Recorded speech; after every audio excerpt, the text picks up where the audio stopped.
If you're drafting running backs in fantasy this year, and I know you are, well, listen up. Because there's a list of running backs that everyone is talking about and taking way too high right now. And it might cost you your league if you take those guys. So today I'm going to be breaking down 5 running backs you should be drafting instead. And if you've watched my channel before, over the last 7 years, I've been making these videos to help you win more leagues. We helped over 10,000 people win their leagues last year. And I'm going to do it today for you listening to this right now. So let's get into it and start right away with TreVeyon Henderson, the Patriots' second-round rookie running back. This is one of my absolute favorite picks of fantasy drafts, especially when you talk about his upside right now. But here's where he's currently going in drafts. Henderson goes outside the top 20 running backs. He's going in the 5th rounds of draft, 53rd overall, and he's often taken after guys like David Montgomery, who goes right next to him. Heck, another rookie in Quinshon Judkins. But I want to specifically talk about Henderson versus David Montgomery. Believe it or not, I've gotten a lot of questions about this exact scenario, and it makes sense. They go right next to each other in drafts. For me personally, I want TreVeyon Henderson, and it's not even close, and let's get into it, because when you dive deeper into TreVeyon Henderson's profile and situation, it just becomes more and more obvious. For starters, this guy's resume is absolutely legit. Back when he was a true freshman at Ohio State, he goes for over 1,200 yards, 19 touchdowns. Then he has a couple of down seasons as he's competing with other top stud talents there.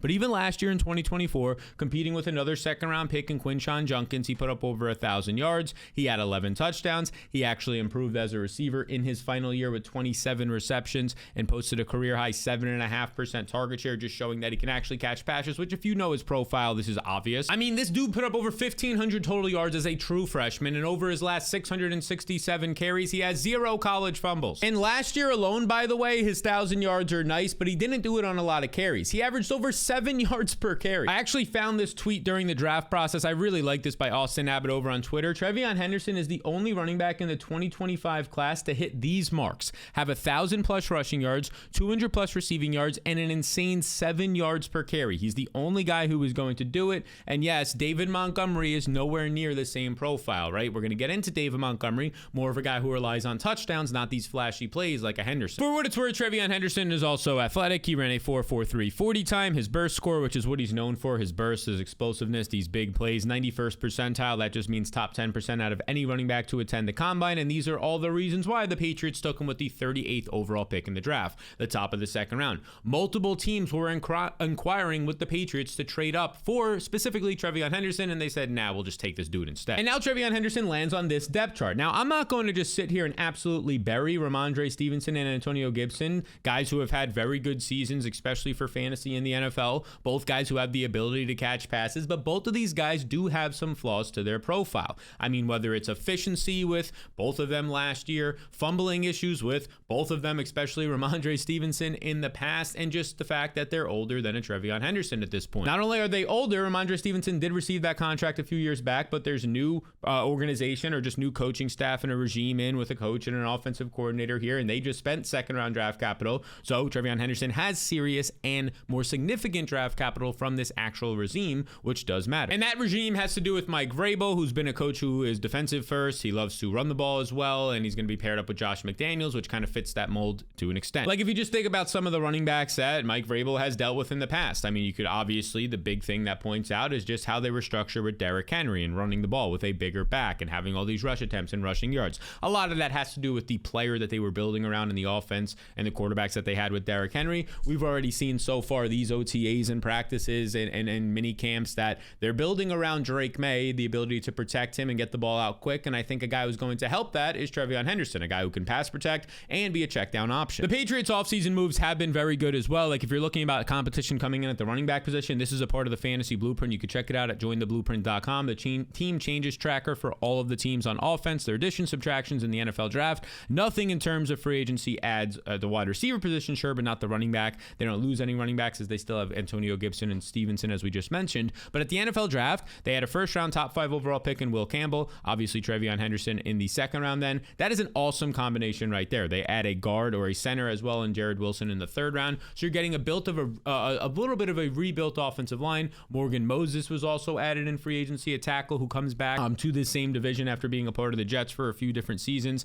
These are all pieces that are going to help Drake May, going to help the offense sustain drives, get to the red zone, and all that should help their second-round rookie in TreVeyon Henderson. Now, I kind of mentioned it in passing, but TreVeyon Henderson is just known for his pass protection. This is a separate GM, Chris Ballard of the Colts, discussing RBs and pass protection, and said Patriots' new running back TreVeyon Henderson might have been as good of a pass protection back back as he's seen coming out of college basically ever. We already know that Henderson's skill set is what he's going to be doing as a pass catcher. We're getting other quotes out of minicamp and rookie OTAs and things like that. He's not going to get no redshirt season. He's going to be involved right away. This is a guy who could be a 3-down back. Heck, coming out of the draft, they said that they viewed him as a 3-down back. Why else take him at the top of the second round and saying that you would have spent a first-round pick on him if you had a late first-round pick? So when I start to compare him to guys like David Montgomery, and don't get me wrong, David Montgomery in the past couple of years, when he's been a 6th, 7th, 8th, 9th round pick in fantasy drafts, he's looked good. Now he's jumping up into the 5th round, and it doesn't really feel good compared to the guys he's going around, TreVeyon Henderson, RJ Harvey, heck, even James Conner, because David Montgomery, there are some red flags to his profile. First off, there's going to be a new offensive coordinator here. Now, he's been with the team, but who's to say that they don't actually just start using Jahmyr Gibbs, who's a borderline top 3 running back in the NFL, a little bit more? Why not give Jahmyr Gibbs more than 50% of the snaps and cut back David Montgomery, who's less explosive, more so just a red zone threat, can pick up some touchdowns? Because Montgomery, if you look at it, these past 2 years with the Lions, he's finished as a top 20 running back, 16th overall and 15th overall, but it's taken 12 touchdowns and 13 touchdowns. Imagine if these get cut to like even just 7 or 8, which would still be a good touchdown season. You quickly see David Montgomery go from being a top 15 running back to not even being in the top 25. And that's to say if he doesn't even lose some more snaps and touches and yards per carry efficiency with some pieces gone. And not just some pieces gone. I'm talking about Frank Ragnow, arguably the best. And last year, according to PFF, he was the best run blocking center. He retired. He retired before the age of 30, which came out of nowhere. Kevin Zeitler, they lose a guard as well. They did not replace any of these guys in free agency. Ragnow came after the draft, so it was a surprise.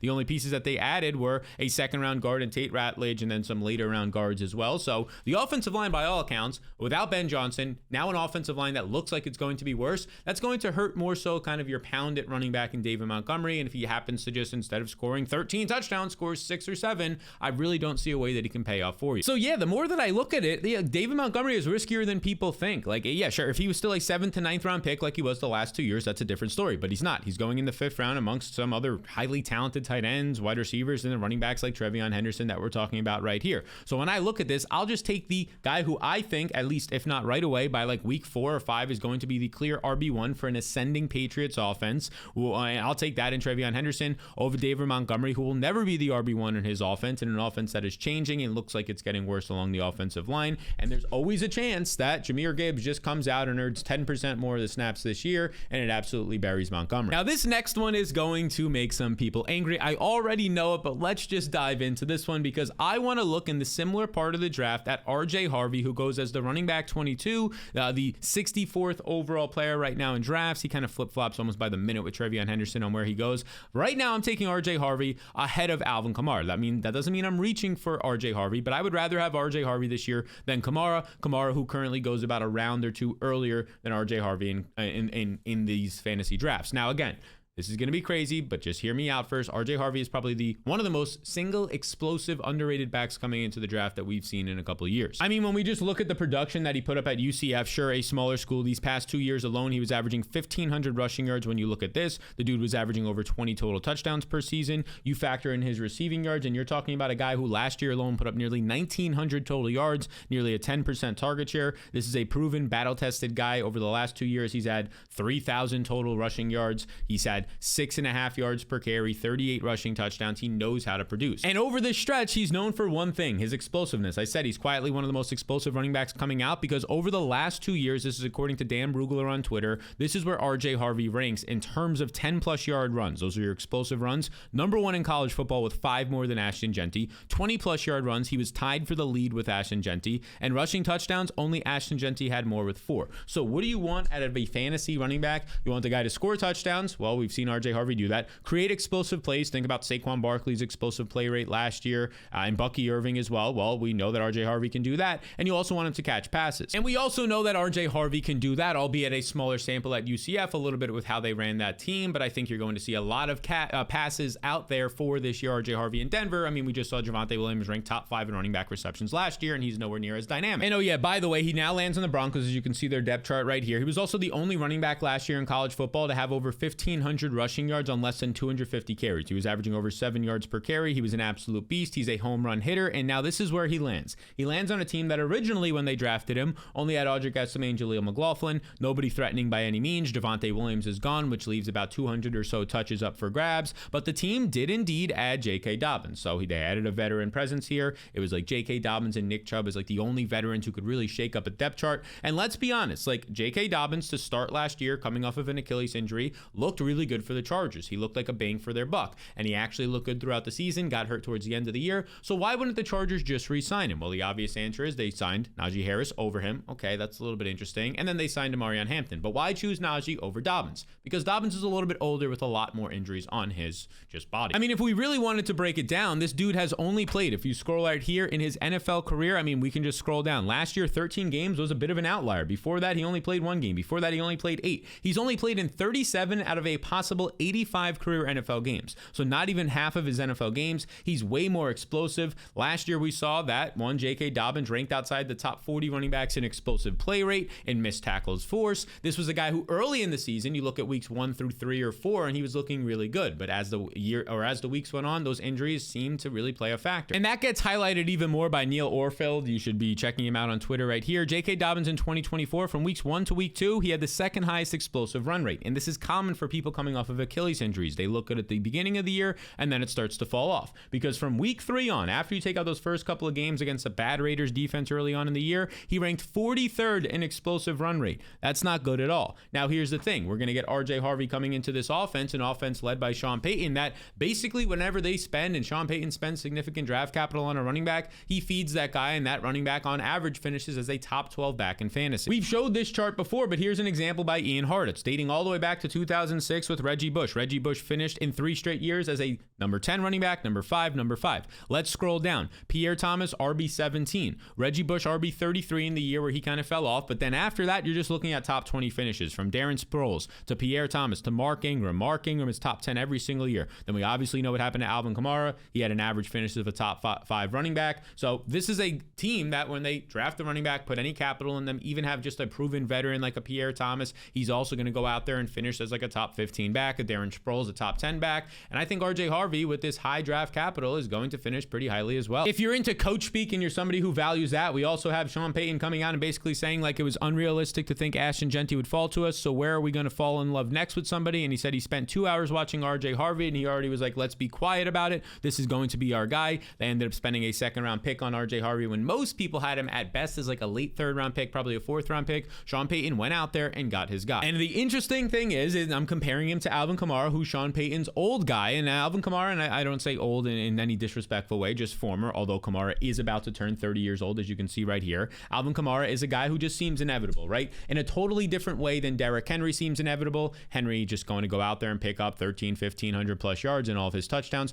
Kamara does it in a different way as a pass catcher. And let me just say this right now. If you want to draft Alvin Kamara, you can absolutely go for it. He's going at the top of the 5th round. I think he's quickly going to be a 4th round pick, and that's just the point where I'd rather not have him. I'd rather wait to the 6th round and get RJ Harvey. Right now, I like RJ Harvey. I have Harvey straight up ranked higher, which might sound like a bold stance, but definitely at value 2 rounds later. Why not take RJ Harvey, in my opinion? Kamara is currently going in a range of the draft where Chuba Hubbard is there. I'd much rather have him. Definitely Kenneth Walker I'd rather have. Across different positions, you're going to get wide receivers, all the elite quarterbacks, even a George Kittle, go in that range of the draft. It's just really hard to pull the trigger on Kamara because of not only just the situation of the guys around him, but his actual situation on the Saints this year as he turns 30 years old, coming off of an injury last year. For starters, yes, he saw his biggest workload in his most rushing yards last year, but he was not all that efficient. 35th in true yards per carry. The offensive line got banged up. It broke down a little bit. It wasn't a good offense. They could stack the box against Alvin Kamara. I completely get all that, but also his broken tackle rate ended up decreasing, his yards after contact. All of these things started to go down on a larger workload. I just don't think they're going to give him that larger workload again, as he's now another year older. I get it. They gave him a 2-year contract extension last year, but another year older, and he showed last year that he broke down with an injury towards the end of the season, and he wasn't as efficient on the larger larger workload. He's also now 30, like we said, coming off of that groin injury, and he missed 7 games over the past 2 seasons, and the quarterback situation isn't great. Arguably the worst quarterback situation in the NFL right now, up there with the Cleveland Browns. You have Tyler Shuck, a rookie, coming in here, and then you have Spencer Rattler. Jake Haener ended up getting hurt, and he missed rookie OTAs and minicamp. So this is not a good situation overall. And if you also want to look at it, last year we had a sample with Spencer Rattler, who could be the week 1 starter here with Alvin Kamara, and it wasn't as good. He had 4 of his 5 lowest carry total games, and he was averaging just 3.7 yards per carry, which was a drop from his already not so great 4.1 yards per carry. And over the second half of the seasons, this is what I'm kind of talking about. Over these last 3 seasons, Ron Stewart with a tweet here that was pretty helpful. From weeks 1 through 9, Alvin Kamara averages over 20 fantasy points per game. He's a top 5 running back in fantasy. The second half of the season, as he's been an aging running back these last couple of years, he averages 13.6 fantasy points per game, which is still pretty solid, but it's not a top 5 or a top 10 back. It's outside the top 20 running backs, and during that time, he's also breaking down with some injuries. So at the end of the day, Alvin Kamara has won you plenty of fantasy leagues in the past. You remember like the Christmas Day, like 5-6 touchdown games. Like, this guy's absolutely great. I don't want that to be forgotten, but he's approaching 30 years old, and on average, the biggest drop-offs in fantasy football for running backs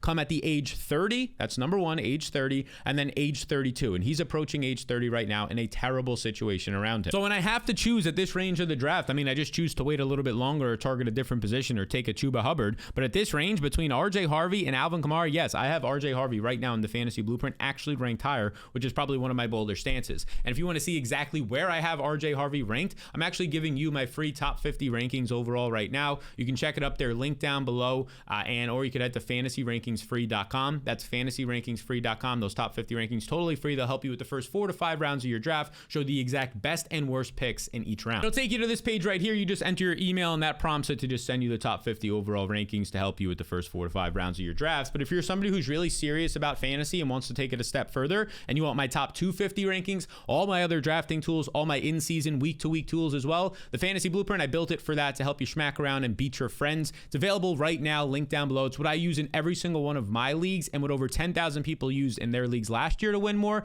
And those same 10,000 people are back this year with even more people to win more as well with the Blueprint. You can check it out. It's linked down below, or just go to jointheblueprint.com. That's jointheblueprint.com. And just one more thing, once August 1st comes, there's already so much demand, and I kind of keep it personalized because I answer questions in there. So to keep up with that, the prices are actually increasing pretty significantly come August 1st. So right now is the best time to get in if you think you're going to join anyways. All right, the next situation, who you should be drafting instead over this other guy, is this range of the drafts right here. It's right around round 3. These are 2 proven running backs over the past couple of seasons, and they've had league-winning years. I'm talking about Kyren Williams and Breece Hall. These guys go back-to-back in the draft at the end of the 3rd round, 34th and 36th overall, as the running back 12 and 13 as of this recording in ADP. Right now, though, Breece Hall goes after Kyren Williams in over 60% of drafts, but I would be taking Breece Hall over Kyren Williams, and here's why. Let's just remember the elite 2023 season that Breece Hall had, when he put up 95 targets, an insane 95 targets during this season. Breece Hall, if we scroll up here, he came out, this was a season where he was coming off of an injury, by the way, put up 17.6 fantasy points per game, was the number 6 running back in fantasy. Over the second half of the season, it was even better. He ranked number 1 in dominator rating. Everything looked awesome, but then last year it comes out, Aaron Rodgers is back. We're expecting great things for Breece Hall. He's a top 10 pick in most drafts, and he kind of falls on his face. The offensive line was a mess. Nathaniel Hackett involved other running backs in the offense, and the Jets finished dead last in rush attempts, rushing yards, and rushing touchdowns. Now, despite all of this in a pretty bad situation, and I'm not even that high on Breece Hall, like if you watch some recent videos, you know that he's a guy that I think could potentially break your heart this year, but when we're comparing him to Kyren Williams, yes, I'm going to be taking Breece Hall, especially at the end of the 3rd round,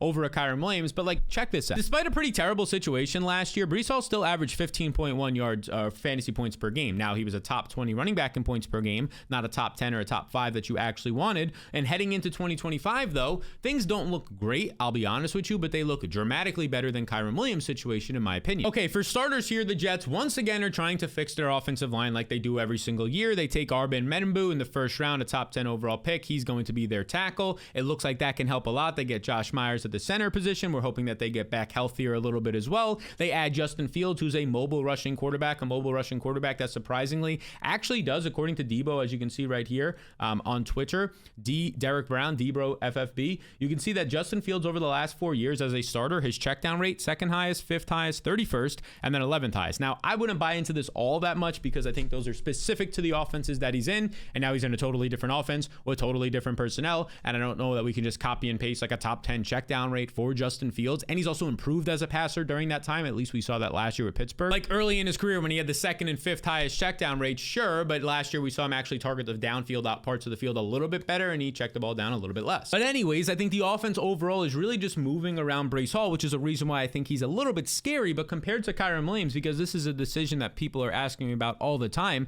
I want Breece Hall at this point. I think he has a lot more upside, and we're about to get into why, especially when you compare the competition here. Like Braylon Allen is somebody who, if Breece Hall goes down, I think he could be really good. I think he could be really interesting. But Breece Hall is just better in all different areas. Athletic testing, the only thing he doesn't have is a 235-pound frame like Braylon Allen. Much better pass catcher. We saw that just 2 years ago out of Braylon Allen. Isaiah Davis was involved a lot last year as well, but apparently the reason why was because Aaron Rodgers just really liked Isaiah Davis. I'm not sure if that translates this year. Some of the press conferences have said that they want to use all three of their running backs, but then we recently got news that Breece Hall was told on draft night that he's their guy and that they're going to be going all with him this year and ignore all these other reports. So it's kind of smoke grenades right now. So I think they kind of just factor each other out and we see what happens in training camp. Now, the reason why I'm actually saying Breece Hall is the play that I want to be taking over a Kyren Williams is because Kyren Williams in over 60% of drafts right now is going ahead of Breece Hall, even though I think that's a mistake. Like, there's a lot of issues here. First off, we can just say that Kyren Williams has been relying entirely, kind of quietly these last couple of years, on just massive volume. And there's a world where that volume decreases this year because last year, a lot of it had to do with touchdowns. Led the NFL in red zone touches, number one with 77.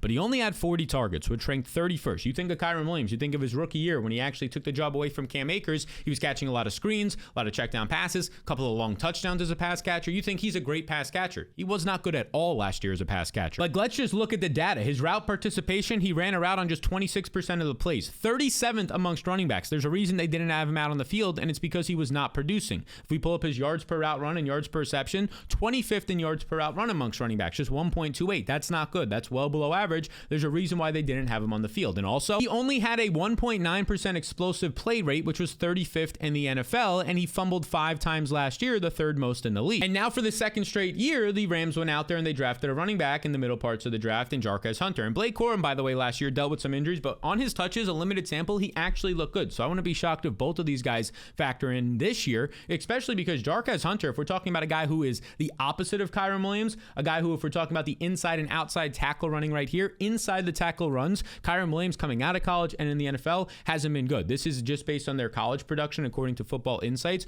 Jarquez Hunter, by far way better than both Corum and Kyren Williams inside the tackle. His 10-plus yard runs, his explosive run rate is double these guys. His yards per attempt is nearly 6 yards per attempt, and Kyren and Blake Corum didn't even break 4.8. And he was also significantly better than Kyren when it came to the outside runs as well. But those inside the tackles runs is what we want to highlight because that's where Jarquez Hunter is much different than a Kyren Williams. We also have the coach speak from earlier this year that Sean McVay envisions a little bit more versatility in the backfield, similar to Liam Combs' 2024 Bucs offense, where Rachaad White was like the veteran pass catching back, Bucky Irving took over on early downs, and even Sean Tucker factored in for like a couple of games here and there when those other guys were a little bit bruised up. But the main concern comes down to what I said at the top about Kyren. He's just a guy who's relied on volume, and now maybe some of those carries are going away. We already saw last year the passing volume go away, and there's a chance that those red zone touches go away and the touchdowns because they added Devontae Adams, arguably over the past decade the best red zone receiver in the NFL. In general, he's going to be taking away some form of target share. This is a guy who over the past couple of years alone is basically just averaging like 160 targets a season, and I expect that to continue. Even though he's older, he still looked efficient last year. If he's going to siphon off,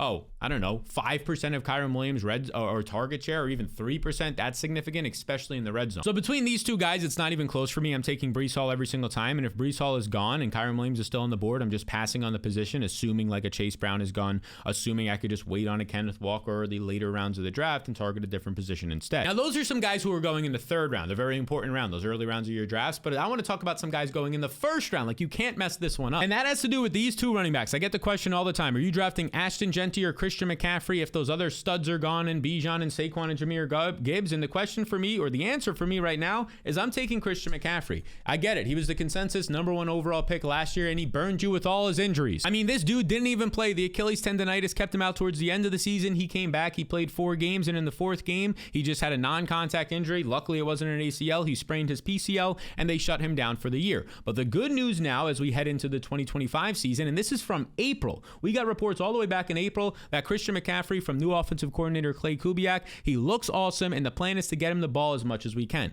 Okay, that was in April, and then it comes out in OTAs and in minicamp in June that he was going out there at 29 years old, coming off of the PCL injury, and it was great to see that he was a full participant in OTAs and didn't miss a day. He didn't miss a day of their couple of days of minicamp either. So in April, he was already 100% healthy, stayed healthy in May, stayed healthy in practice every single time in June. If he can head into training camp in August, which he didn't do last year, and start to practice, this guy's a full go for a round 1 pick ahead of the rookie in Ashton Jeanty. He reportedly has 0 restrictions right now. He looks bouncy and explosive according to the GM, John Lynch. And if we take out last year's injury-riddled season, what do we get from Christian McCaffrey when he's healthy? We get the #1 overall player in fantasy football, #2 overall player in fantasy football. Scroll down a little bit more. He was going to put up the best season ever before getting injured 4 years ago. You scroll back a little bit more, #1 overall player, #2 overall player. When he's finished a season healthy, he has finished as a top 2 running back in fantasy. And not just top 2, I'm talking putting up 24 fantasy points per game, like historically great seasons. So much so that he has 3 out of the 5 best PPR seasons ever in fantasy football. I'm not talking 3 out of the 5 best in terms of the last 10 years ever in fantasy football. And by the way, the situation looks good right now. Jordan Mason, who would have been his biggest competition this year, gets traded away to the Minnesota Vikings, showing you even more confidently that they think that McCaffrey's going to be healthy this year. Deebo Samuel, who would steal some backfield touches and a lot of short area screen passes, he's gone as well. The team doesn't really replace these guys. Jordan James in the 5th round I like, but he's probably behind Isaac Horrendo on this depth chart. Brandon Ayuk, there's rumors right now that he's not going to be ready for training camp, and he might not even be ready for the first 1 to 4 weeks of the season. So the offense is going to have to go through Christian McCaffrey, which it normally does when he's healthy. But let's actually start to compare this to Ashton Jeanty. Again, Ashton Jeanty is a 1st round pick. He's a top 15 overall pick in my opinion, top 12 overall pick. He's not a bad fantasy option, but compared to Christian McCaffrey, I just don't know how you could be taking him. The Raiders offense, although they added new coaches and mature coaches and Chip Kelly and Pete Carroll, and they added Geno Smith and some other pieces in the draft like Ashton Jeanty, it's not the 49ers offense led by Brock Purdy and Kyle Shanahan. I mean, this offense is literally one of the consistently least productive offenses in the NFL, and even though a lot of things have changed this year, their win total and overall yardage expected this year has not changed all that much. What do you want out of running backs? You want them to catch passes and you want them to score touchdowns. The touchdown upside for Ashton Jeanty is just nowhere near the same. I mean, the Raiders have had top 15 rushing touchdowns only once over these past 8 years.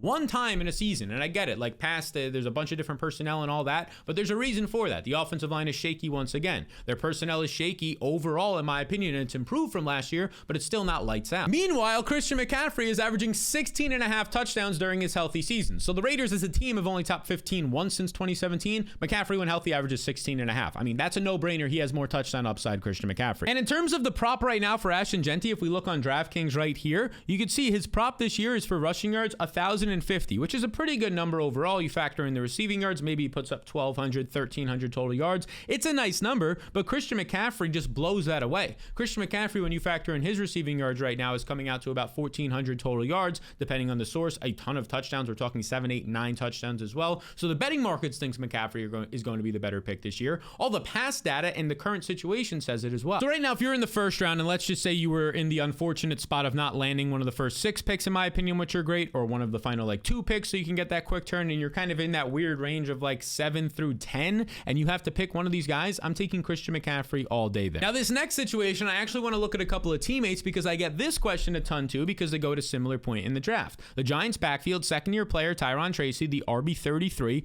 101st overall player, or just a couple of picks later, I'm talking 8 picks later, not even a round later, the rookie in Cam Skattebo out of Arizona State. Which one would I rather have? Well, I must start off by saying that Cam Skattebo's profile is rather fascinating. I mean, if we look at his college profile last year, over 1,700 rushing yards. That was 2nd in college football. You scroll over, 24 touchdowns is insane. He caught 45 balls as a running back for 605 yards, 2nd most amongst running backs in college last year. So what does this mean? It means that he totaled over 2,300 total yards, also threw a 42-yard touchdown in the college football playoff. The profile production-wise is nuts. And even though he's a bigger back who almost had 300 carries last year, he's very slippery and explosive. He forced a missed tackle on over 30% of his carries last year. He averaged 4 yards after contact, and he had a top 10% explosiveness score at the combine. And now he goes to the Giants, who desperately need a player of his size, a bigger back who can maybe be a little bit reliable for them. Tyron Tracy was great there last year and what he was able to do for this team on his limited sample, but he's not built to take on a big workload. He's not 215 to 220 plus pounds. He doesn't have the experience at the running back position for all these years like a Cam Skattebo. You scroll over, I actually think Devin Singletary, if he indeed makes the team, is a veteran who could throw kind of just a curveball into this whole backfield if they continue to trust him. They were trusting him last year ahead of Tyron Tracy, but then Singletary got hurt. And again,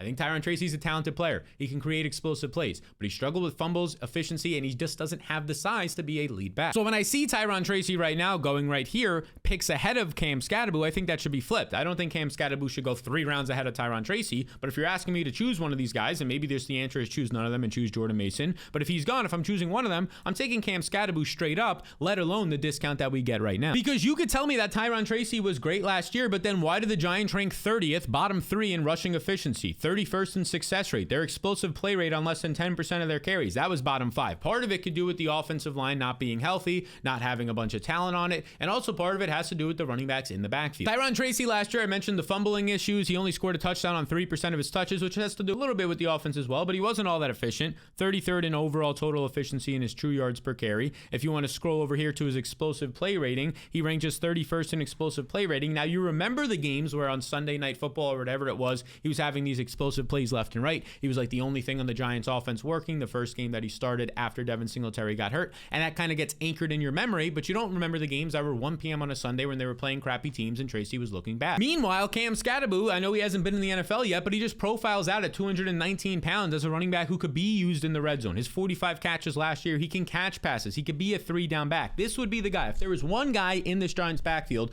who could just, you would say, oh my God, he ended up finishing as a top 15 running back, it wouldn't be Tyron Tracy. It would definitely not be Devin Singletary. It would be the profile of Cam Skattebo. There's also kind of the narrative that Brian Daboll is just going to maybe put the best players on the field because there's a chance at some point in this season his job is going to be on the line, and maybe Tyron Tracy's fumbling issues won't be trusted when Brian Daboll's job is on the line. So in that situation, and just in general with everything we've talked about, give me Cam Skattebo, who's going later in drafts right now over his teammate in Tyron Tracy. And I actually want to talk about another backfield situation when it comes to the same teammates as well. Let's get into that. And with that one, I want to talk about the Tennessee Titans because Tony Pollard goes as the 78th overall player, the running back 28, and you have to scroll all the way down to Tyjae Spears, who goes about 50 picks later. We're talking 4 rounds later, sometimes 5 rounds later in Tyjae Spears. And I don't necessarily think that this should be flipped, meaning Tyjae Spears should go 4 rounds earlier, but I think they should probably go in like the same range of the draft. And for the value, give me Tyjae Spears, and here's why. First off, Tyjae Spears was hurt like all of last season, but when he actually got out there and played healthy his final 3 games before suffering a concussion,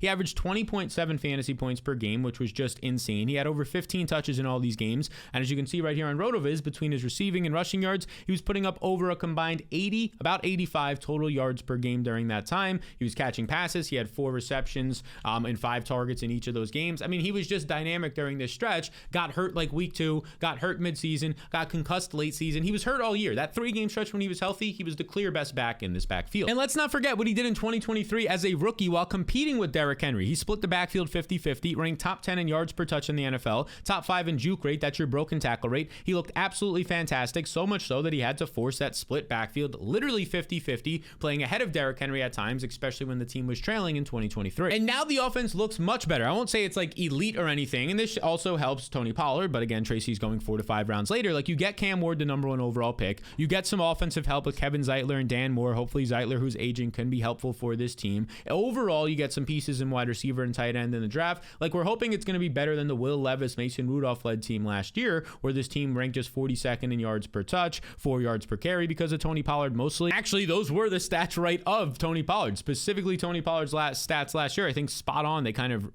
were that. Let's see. Yeah, 4 yards per carry for Tony Pollard, 42nd in the NFL. You scroll over to some of the efficiency metrics, just 52nd in broken tackle rate. Okay, not great. He was actually pretty good to start the year. Breakaway runs, he actually had 13, which was pretty good to see behind a bad offensive line. Like, we're not coming out here and saying Tony Pollard is undraftable. We're just saying that he should probably go 2 to 3 rounds later and be closer to Tyjae Spears, who is the younger, more explosive. Sure, he didn't stay healthy last year, but Tony Pollard didn't stay healthy the year before that, right? Like, I don't think we should hold these things against those guys heading into 2025 when they are right now both healthy. Maybe the way to break this down is, like, if this backfield is going to be split, which all offseason right now they're saying that they are hopeful that it can be if both guys are healthy, since Spears wasn't healthy last year, why spend a 7th round or a 6th round pick on Pollard when you can spend a 10th or an 11th round pick right now on Tyjae Spears, who is younger. He's not 28 like Tony Pollard. He's more explosive, Tyjae Spears, than Tony Pollard. I'll just take the guy going 50 picks later right now in drafts. Spears going 127th overall currently in the 11th round. Tony Pollard going all the way up here in fantasy drafts, 79th overall. Give me Tyjae Spears instead. So there you go. There are 5 and then a bonus, so 6 running backs that you should be taking instead of the names that are currently going ahead of them. And these are the exact types of swaps in your drafts that can really go from you being like 7th place, maybe making your playoffs, to actually competing and going to the championship. Just a reminder, if you want to see where those top 50 overall players are ranked, the best and worst picks in each round, it's a cheat code for the early rounds of your drafts. The top 50 overall rankings, totally free. Link down below, or head to fantasyrankingsfree.com. So these are the running backs you should be drafting instead. But if you want to see the tight ends, and a lot of people have been asking me to make tight end videos, here's the one right here. There's 4 tight ends in this video you should be taking instead of the guys who go ahead of them.